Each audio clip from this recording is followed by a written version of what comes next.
To Sherlock Holmes, she is always the woman. I have seldom heard him mention her under any other name.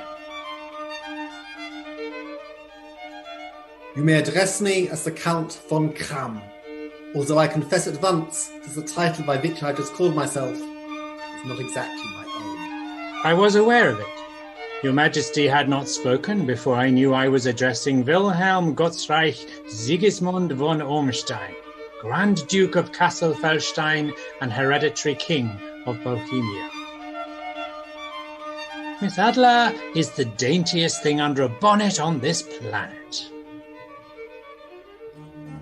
Good night, Mr. Sherlock Holmes.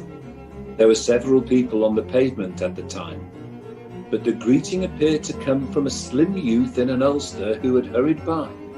I've heard that voice before.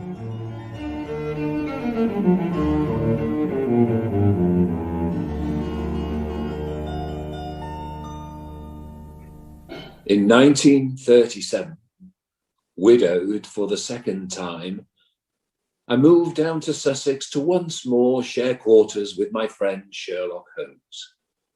Callers were rare. Our small thatch cottage had a garden with enough space for Holmes's retirement activity of beekeeping. On the 13th of July of that year, there was a knock on the door.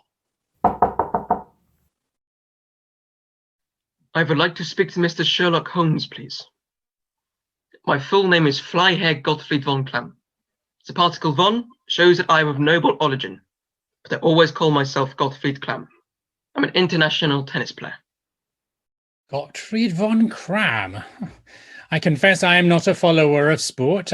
Perhaps you could get the relevant file down from the archives, good doctor? I assume that your name is spelt with a K? Normally in German, the name Klamm does start with a K, but in my case, it starts with a C. Here we are. Freiherr Gottfried von Kram, amateur tennis player. Is that all it says? I was expecting some more detail.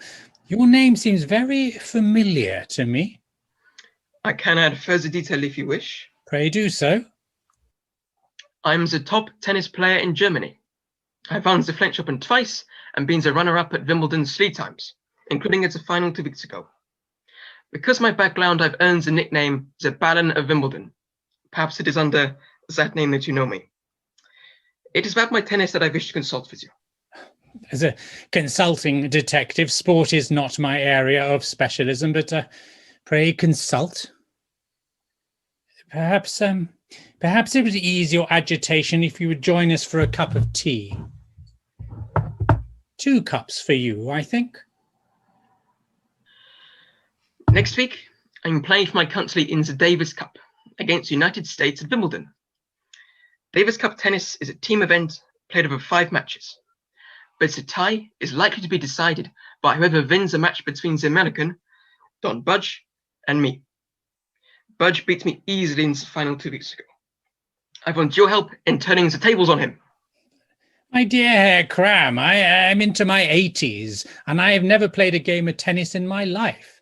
How may I help you?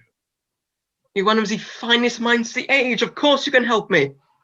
And you have come all the way from London to Sussex to ask for my help? That is so. Are you sure there is nothing else you wish to discuss? There's nothing else. This is a very busy time of year for beekeeping. I fear I see no point in continuing this interview. Watson, if you could show Herr Kram to the door. Good afternoon. Dr. Watson, this is my mother. I am afraid that my friend cannot provide help to your son on a sporting matter. Sporting matter? Did my son not tell you? He's been blackmailed. I think you had better come back inside. It was obvious to me, Herr Kram, that there was no point in you consulting me about tennis. Therefore, there was another matter on your mind. And so I inferred that you had been coerced into coming to see me by somebody else. And when you refused to discuss that other matter that was on your mind, I concluded that either you would return to London or that other person would join us. And so I set out a fourth cup of tea, which I left unfilled. Perhaps you will speak freely now that we have been joined by the person for whom that cup was intended. In 1932, I made the acquaintance of a famous singer. We were intimate for about 3 years, although I was married for some of that time. But my dear Herr Cram, sportsmen and aristocrats have always had license to indulge themselves in such matters, and you are both. Where is the shame in this? Was there a compromising photograph? No. A secret marriage? No. A pregnancy? Mr. Holmes, my son is omitting to tell you that his lover was a man. He is a singer called Manasse Herbst. Herbst was hugely successful on the stage as a singer of operetta. He starred in one show 400 times. He is Jewish, and when the National Socialists came to power, he was barred from playing on stage and had to flee Germany. My son, to my great pride, broke foreign exchange control laws to support him while he is abroad. I was mad. I had just married, and on a honeymoon my wife became intimate with a French athlete. I didn't know what I should do. You did what is right. That's what you always do. And what is it you wish me to do? One of Herbst's acquaintances is a man called Alfred Wanzer. Wanzer is threatening to tell the authorities about the relationship between my son and Herbst.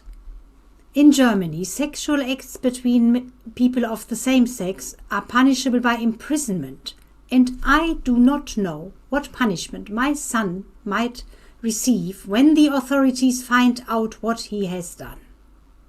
We would like your advice on what to do. And has your son given any reason to displease the authorities? I have refused to join the Nationalist Socialist Party, even though party membership is expected of Germany's top sportsmen. Hermann Goering, the Reich Marshal or Marshal of the German Empire, is a member of my tennis club, Red White Berlin. He has tried to persuade me to join many times, both through blandishments and bluster. And are you paying the sums demanded by this Wanzer? I am. If one understands that tennis is an amateur sport, and to play it full-time as I do requires considerable personal wealth, which, fortunately, I possess through my family. Then I think your best course of action is to continue paying your blackmailer and be as successful as you can be on the tennis court. But that is no advice at all other than to continue with the status quo, which is unsupportable. Consider this, madame. If your son stops paying his blackmailer, this Wanzer will almost certainly denounce him. In fact, he may well do so anyway. But if your son is successful on the tennis courts, the German authorities will find it very hard to take action against him. They will not want to punish someone who has brought luster to Germany on the tennis courts. The status quo, I regret to tell you, is the least bad option. Now, if you will excuse me, I must attend to the hives. Watson, if you could show the Crams out. Throughout this interview with the Crams, I felt sure I was dealing with people known to me, but I could not and cannot remember what that is. The name Cram brings no client or criminal to mind. Well, of course. The King of Bohemia used the name Cram as an alias when he consulted with us in the Eileen Adler case. The woman, you called her, in 1888? The name Cram then was that of neither a criminal nor a client. When I wrote that story, I spelt the name Cram with a C, but I changed it when I found out that it is spelt with a K in German.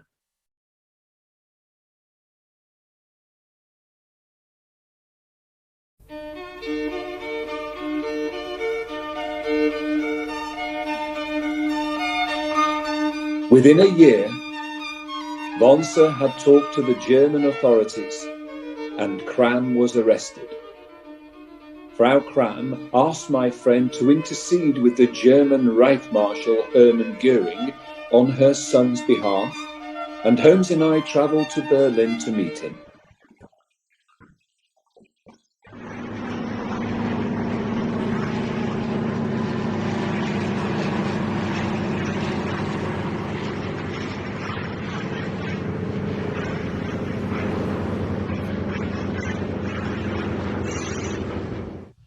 I have come to ask for leniency in the case of Gottfried von Kram.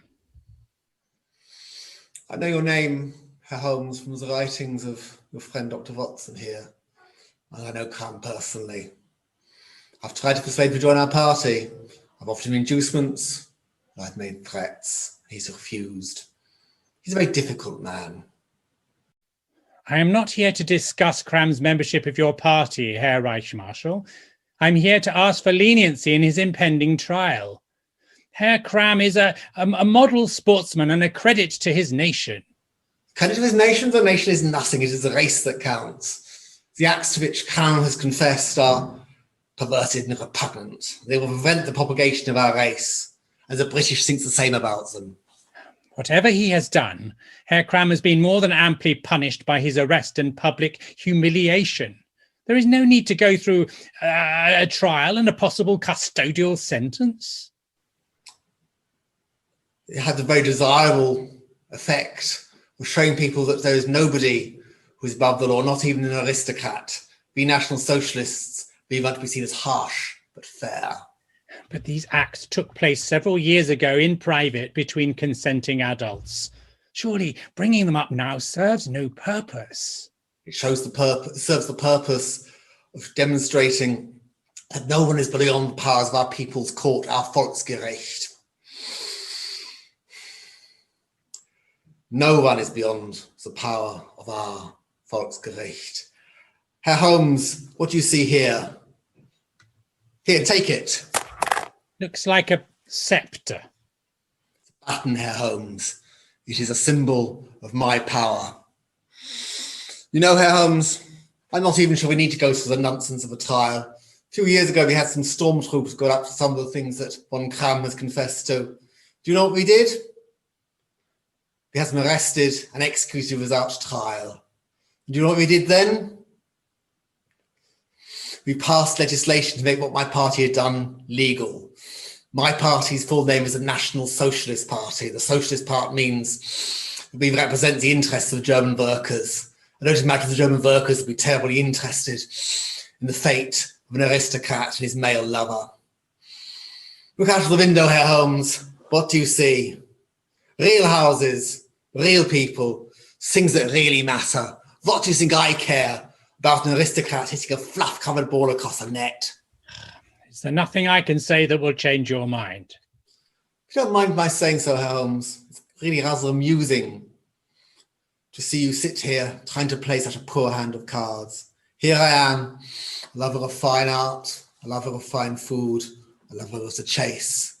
And you come all the way to Berlin, and all you've offered me is bleating. Now, if you'll excuse me, I must bring this interview to a close.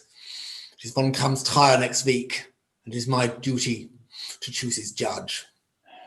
Here is your baton, Herr Reichsmarschall. Idiot!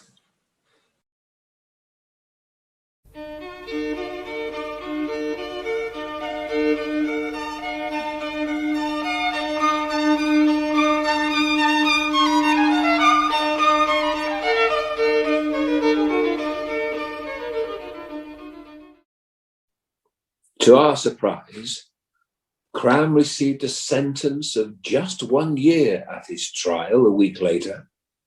That is much the same as he would have received for the same acts in England. He was imprisoned in Rollwald concentration camp and released after just 6 months. In June 1939, he was back in England, and Holmes and I watched him win the Queen's Tournament, the traditional curtain raiser to Wimbledon. Holmes, Cram, his mother, and I met for dinner. How do you find my son, Mr. Holmes? He looks well, and his play and his demeanour both seem unaffected by his ordeal. I must say I was surprised that his sentence was not harsher, but relieved that common sense seemed to have led to an early release. I had felt that my visit to your Reichsmarshal had not been a success, although I'm sure that Goering just told his chosen judge what sentence to pass. I must therefore conclude that my visit was something of a triumph, contrary to what I felt at the time. 15 off.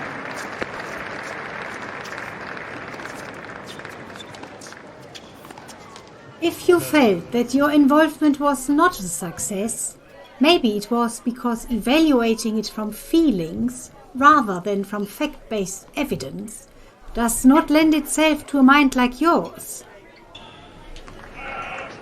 14, 15.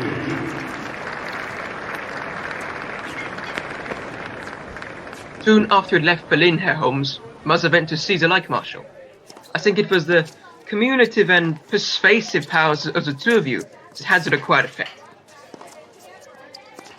You did not say, Frau Cram, that you'd also been to see Goering? It was a small matter, and in any case there is nothing I would not do for my son. And when the Reichsmarshal thrust his button at me, I did not let it fall. Game, set, and match. Come, Holmes. It is time to catch our train. Good night, Mr. Sherlock Holmes. I have heard that voice saying those precise words before.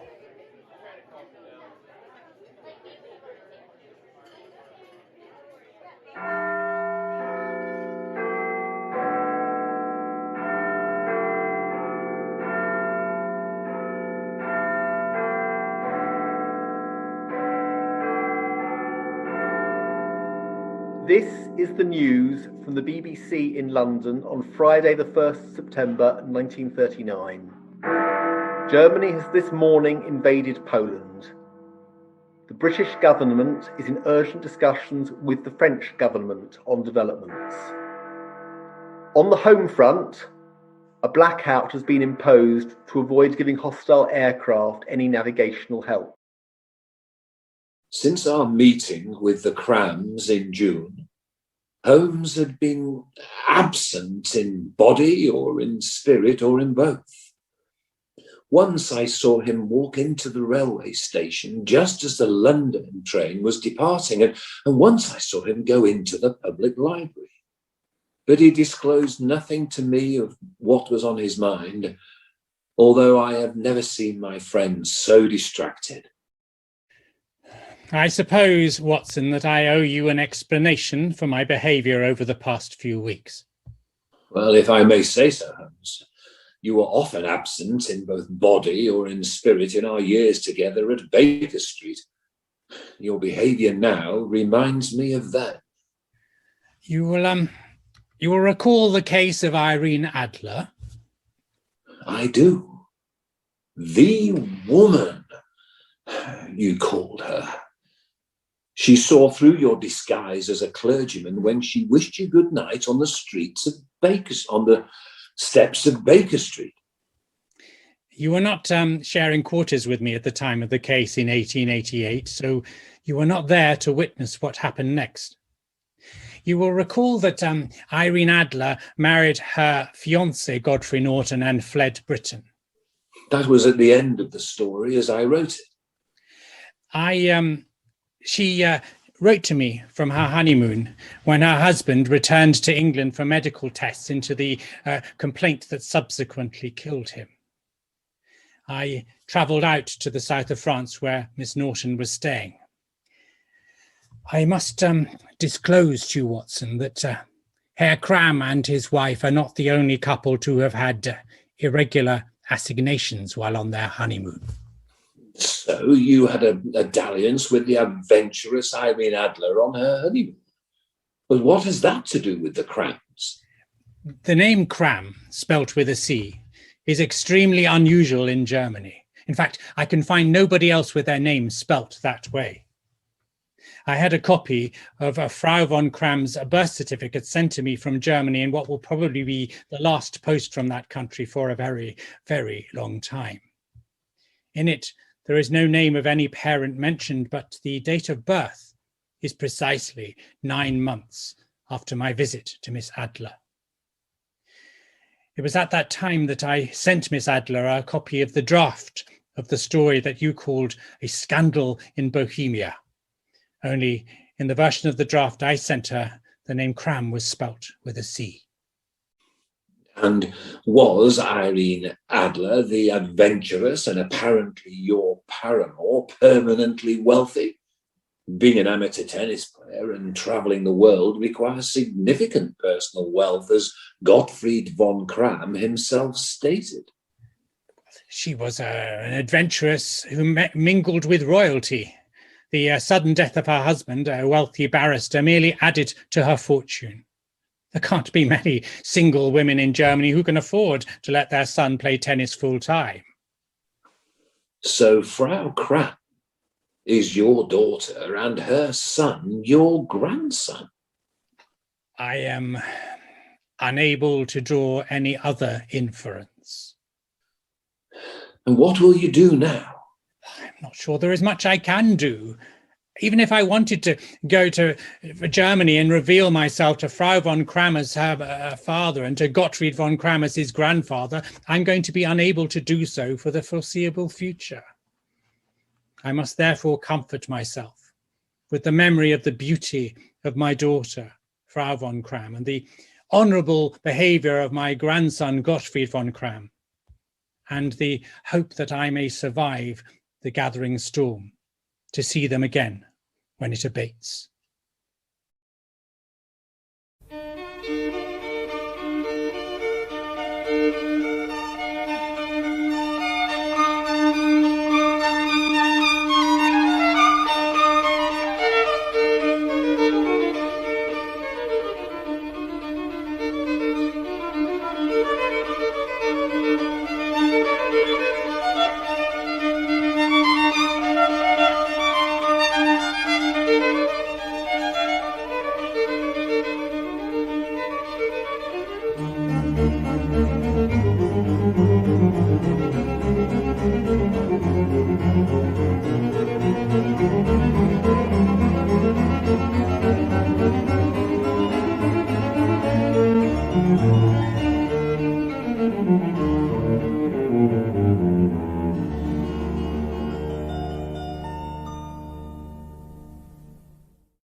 Fantastic performance there. So if the cast would like to open up their video, and we'll open up to the questions and answers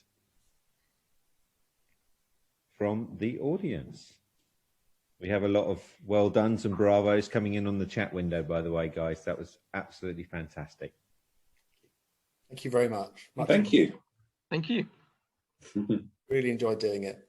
Yeah, this It was great fun. I think this is the fourth time I've seen it, and this was the best one. Good. So we're gonna jump straight into the Q&A, and we're going to start right at the top with a quite obscure question from Gary. Maybe we'll put this one to Ed. Orlando. Would Sherlock like computers, or would he be against them, being as we're here on Zoom? There wasn't much technology at the time of the original Sherlock Holmes stories. I thought that the TV versions of it had him as a nerdy geek who could do everything on a computer, and I have to say I think that's right. I think he would have been all over computers, but they do most of his deductions are based on tobacco and tobacco smoking, and knowing the minutiae of tobacco smokers' habits. Well, there isn't much tobacco smoking around anymore, so he had to focus on something else. Something that does disclose what you do and what you're interested in is your computer. So I'm sure he'd been all over computers. Fantastic. So Alan is more of a comment.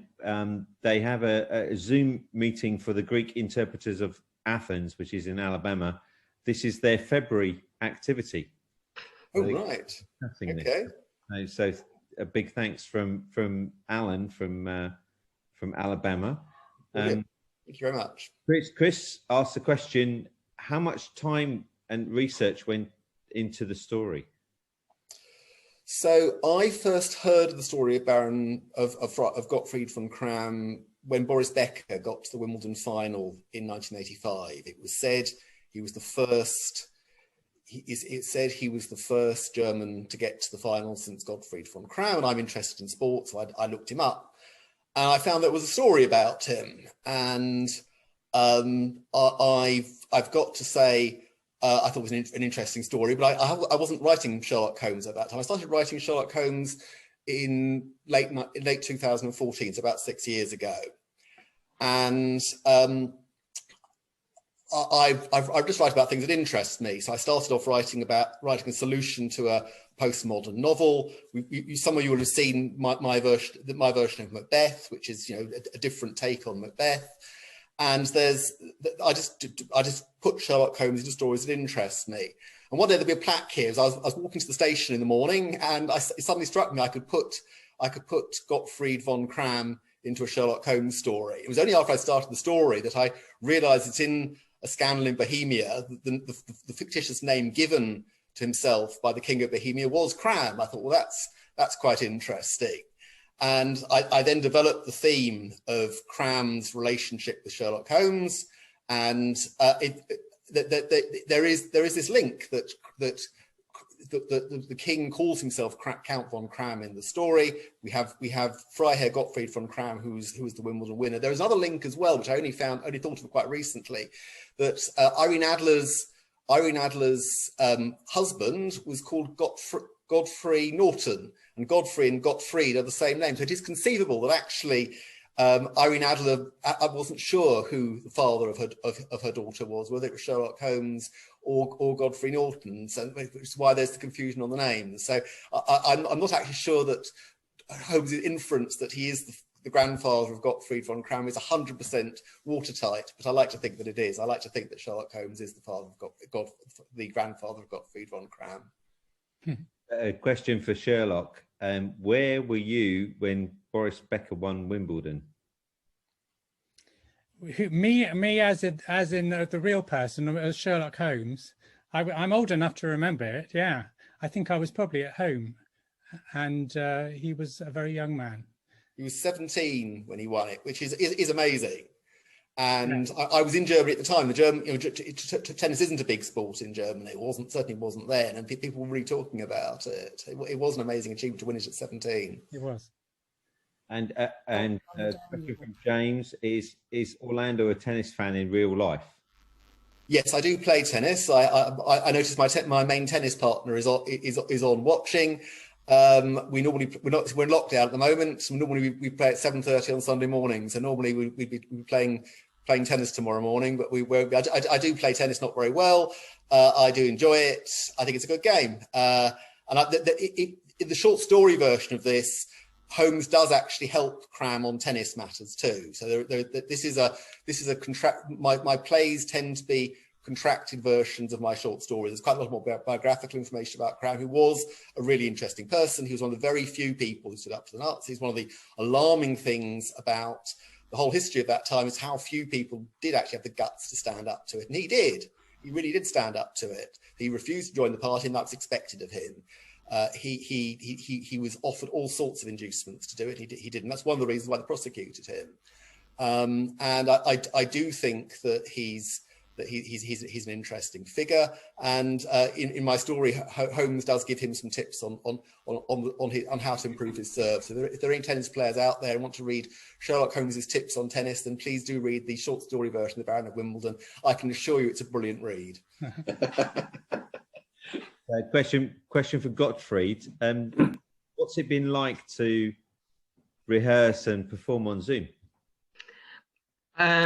We've done one of these before, so we were quite used to it. Obviously, it has its challenges because we don't have that ability to interact with each other. Like there's that little moment you may have seen with passing of the baton, which took a bit of trial and error. But otherwise, we were talking about this earlier. It's basically the same, and we could do this on stage without having to do much more work. It's surprisingly easy, and there's no kind of director with this at all. We were all pitching in with ideas, of how to play the parts. So it's been really interesting, but and hopefully we can do more of it. But it's not too dissimilar to being in a theatre. Obviously, we're sitting in our living rooms doing this, so we want to be in a theatre. But hopefully we could do it live one day if situations allow us. But otherwise, it's been a pleasure, absolute pleasure. It's been great. I have to say, I think we make a great team. I do love working with these people. We've thoroughly enjoyed it, and we've been with this and with the Scandinova album. We've been doing this since September, so we've been at this for the best part of 6 months now, almost every week meeting up. So it's more of a statement from Mike, but you can have it as a question. So when you do this live, you need to make sure you get some strawberries and cream. It's Helen says for Frau von Kram, can we have a feminist spin-off episode, please? Pardon? Translation, please. Interpretation. So can we have an episode focusing on you, the feminist side? Okay. Well, I've already been told that I need to include Uli in. If we do another one, I have to include Uli in. She wants a feminist role. I have actually got a role which is very unfeminist, but that's. I still have my doubts about this role. I have my doubts about playing Hermann Goering, but you did very well. Do for your art. So Stuart has a question for Sherlock Holmes. Have you got any tips on beekeeping for him? I wish I did. I think it's the most fantastic, fascinating hobby, but I've never, ever, ever had anything to do with it, I'm afraid. So I'm sorry to disappoint you. That little bit of method acting I didn't do.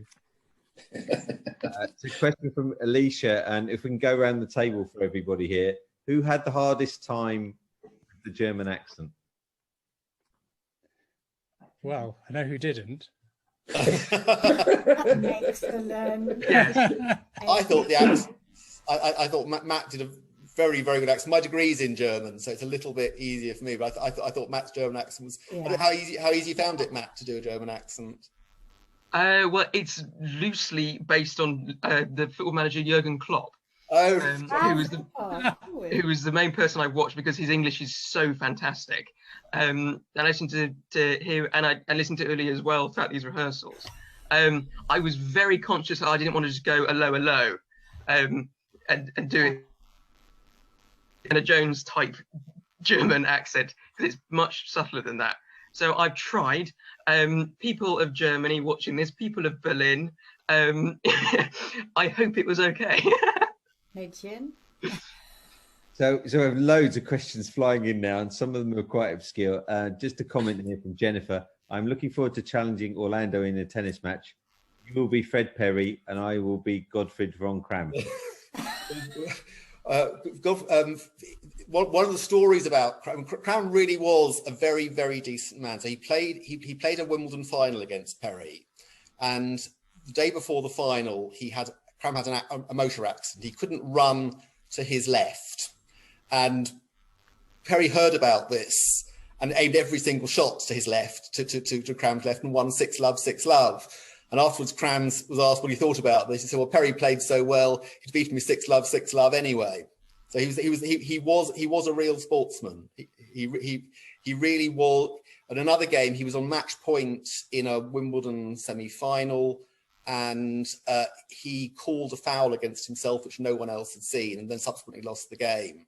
So he really, if you want a model sportsman, he's not a bad. I'm not sure I'd always be quite as sporting as that, but he really was a model sportsman. So we have a question for Dr. Watson. What was your first introduction to Doyle's home stories? Sorry, run that one by me again, Steve. What was your first introduction to Conan Doyle's Sherlock Holmes stories? When did you first encounter? Oh crikey! I read a few of them when I was at school, and then the other stuff I did whenever we were driving around the countryside when my boys were very young.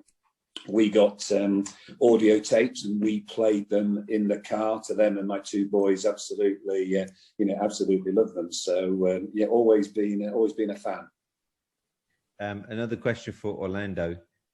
Does Sherlock Holmes have any more descendants in your imagination? I've identified his real life sister. If you read The Sorceress and the Sea Lord, you will read about his real life sister, who was a real person based in France. And it reveals the true life derivation of the name Sherlock, which is it has a meaning in French, and it is fairly clear that actually the origin of the name Sherlock is French. It's called The Sorceress and the Sea Lord. Once again, it's absolutely brilliant. I can't recommend it too strongly. But Volume 6 of the redacted Sherlock Holmes. In Volume 5, I look at the descent of Sherlock Holmes. I come up with a very, very, very, very radical theory about who Sherlock Holmes' antecedents were. They were not human.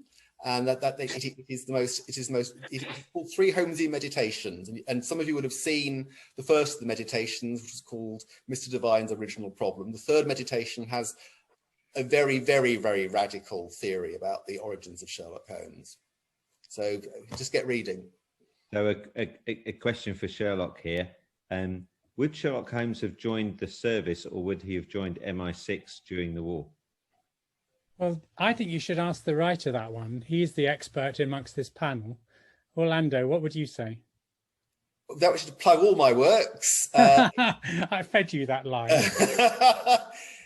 In The Fuhrer and His Deputies, it emerges that Holmes goes to live in a place called Fenny Stratford, which is near Bletchley Park, where the codebreakers were. And he takes part in the code breaking at Bletchley Park. He's the chief advisor to Alan Turing. Sherlock Holmes wrote a monograph on codes, which is revealed in The Dancing Men. And I've got two stories involving his code breaking. One in the First World War, which is called An Encirclement Thwarted, where he breaks German codes in the First World War, and the Second World War, where he's at Bletchley Park, and he takes part in the interrogation of Rudolf Hess and finds out the real reason why Rudolf Hess fled Germany in 1941. And a question from James. Is there another play in preparation? And if so, what's the name of it? I have an idea for a play, which I've written. I need to discuss it with the cast. It's called A Perilous Engagement. It's about a recent political scandal. I think people will be entertained by it. Fantastic. A lovely comment from Mark. Thank you so much. You've brought so much warmth to snowy New Jersey. Much love and respect. Thank you very much. I really appreciate that. Fantastic. Any other questions for the cast? Please put them into the question and answer window. I think question from me really was, you've got some fantastic backgrounds there on Zoom. Was that easy to do, or did you spend quite a lot of time playing around with different pictures? Sherlock. All Sherlock's doing. I had a lot of fun with that. I put them all together. I did a lot of research, a lot of searching, and then I had to find images that kind of join together so that depending on how you view it, you feel like you're all in the same room. And then I had to put pictures on the wall of tennis players from the right era, and so it became my hobby when I wasn't working for about 2 weeks. So thank you for commenting on that. It was fun. I've got to say the technical support. I can do the writing. I can't do the technical stuff. And the technical support I've had from John and from Nigel has been absolutely great, absolutely brilliant. Yeah, special thanks to Nigel, who isn't here, visible here. Frankly, awful. And Nigel, I am here. We're not visible. So much better than I remember it. Nigel, if you want to go on camera, it's there. Oh yeah, here I am in my control room. So for all of the For all of the audience, this is Nigel, and he's done an incredible job with the logistics on this and the technical stuff. Wonderful question here from an anonymous attendee. I didn't know we could do anonymous, but apparently we do. Are you all full-time actors, or have you got other jobs? Battery will get you everywhere. I'll leave it to the others to talk first. It's clearly amateur. Matt is the only bona fide actor we have. Yes, well, as much as you can be in lockdown. But yeah, I'm with the National Youth Theatre. I've done a couple of films and short films and things. I've got a short film that I've written actually that's in pre-production that's hopefully be on for the summer with any luck. And I was very lucky to do a film in August, which I was the lead in. So hopefully that will come out in the summer as well for film festivals and things. So looking forward to that. Yeah, but I do other stuff part-time as well. Yeah, so we have a question from Chris from I think Germany, Chris, for Watson and Holmes. With playing these such prominent roles, are you influenced by the work of other actors that have played those roles, and if so, which actors do you most resonate with? Shall I go first? Go on, John.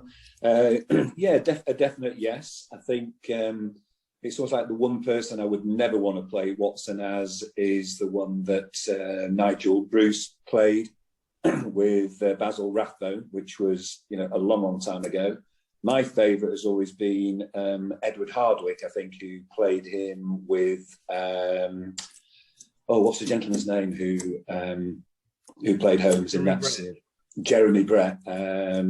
And I think he's more that sort of character. I think the modern ones are like the Benedict Cumberbatch and whatever Holmes. I think that's brilliant, but I didn't use any of theirs. So for me, it was Hardwicke that I worked on.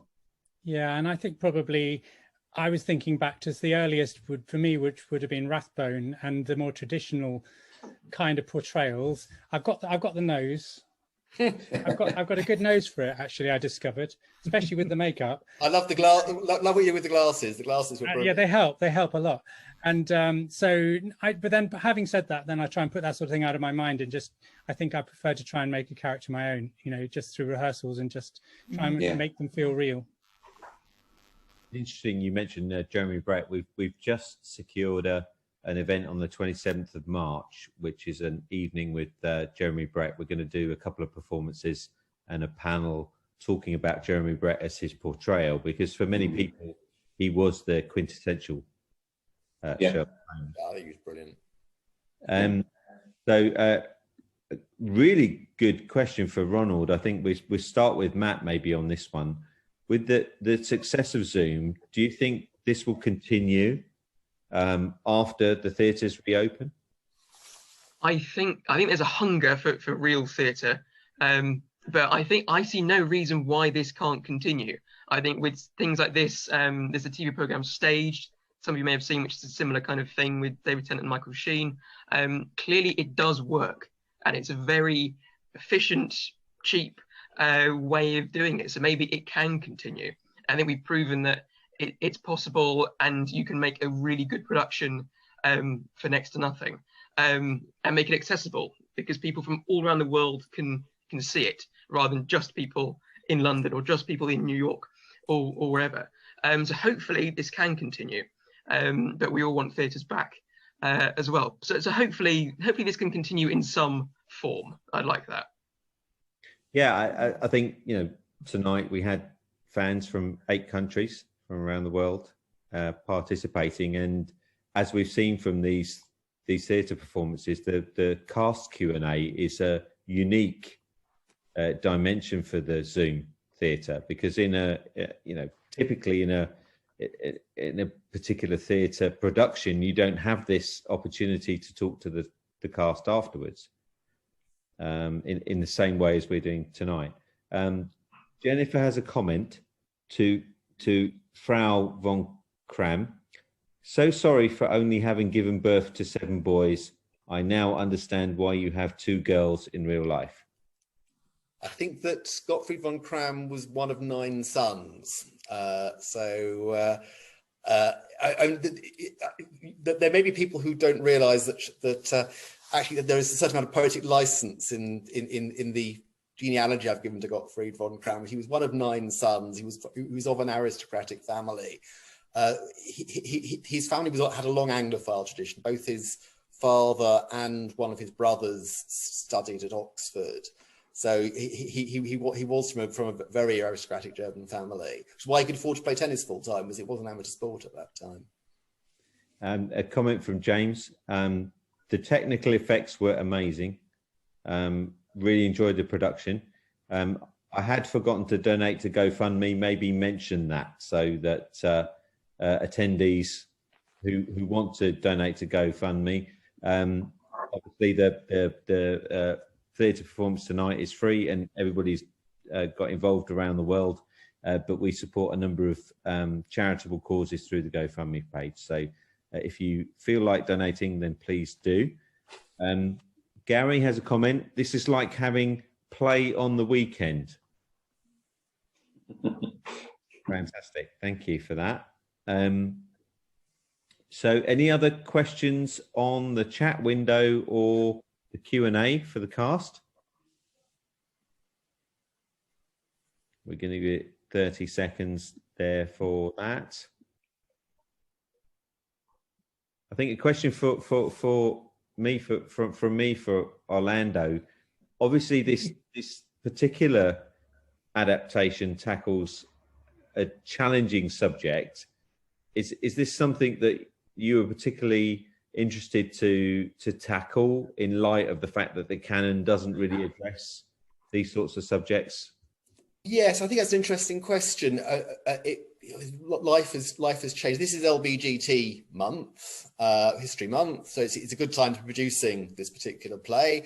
And I'm a bit surprised that Cram hasn't been mentioned, because actually I think he's a seriously interesting person, and I'm sure that I think there is a biography which I haven't read. There's a lot on Wikipedia which is interesting.